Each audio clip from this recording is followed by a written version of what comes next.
அனைவருக்கும் வணக்கம். 2025-26 கல்வியாண்டிற்கான முதல் பருவ தொகுத்தறி மதிப்பீடு கால அட்டவணை தான் நம்ம பார்க்க போகிறோம். நீங்கள் 1, 2, 3 வகுப்பை சார்ந்த மாணவ மாணவிகளாக இருந்தீங்க அப்படின்னா உங்களுக்கு தமிழ் எக்ஸாம் திங்கட்கிழமை அதாவது 22/9 அன்று நடைபெறும்.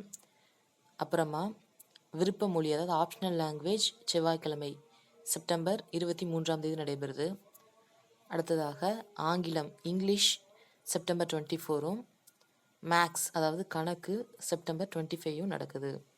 இதுவே நீங்கள் 4 மற்றும் 5 வகுப்பு கற்கும் மாணவ மாணவிகளாக இருக்கீங்க அப்படின்னா உங்களுக்கு பிற்பகல் 2 to 4 தான் பரீட்சை நடக்கும். 1, 2, 3 மாதிரி காலையில் 10 to 12 உங்களுக்கு நடக்காது. உங்களுக்கு 5 சப்ஜெக்ட்ஸுன்றதுனால உங்களுக்கு புதன்கிழமை அதாவது 17/9 வந்து பரீட்சை ஆரம்பித்து 25/9 தான் முடியுது.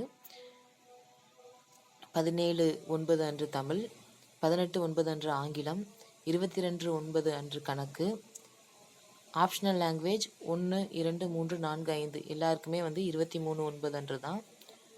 அறிவியல் உங்களுக்கு 24/9 அன்று. அதுபோல் சமூக அறிவியல் வியாழக்கிழமை அதாவது 25/9 அன்று உங்களுக்கு நிறைவடையுது உங்களோட தொகுத்தறி மதிப்பீடு எக்ஸாம். ஸோ இந்த தகவல் உங்களுக்கு ரொம்பவே பயனுள்ளதாக இருக்கும் நம்புகிறேன். நன்றி, வணக்கம்.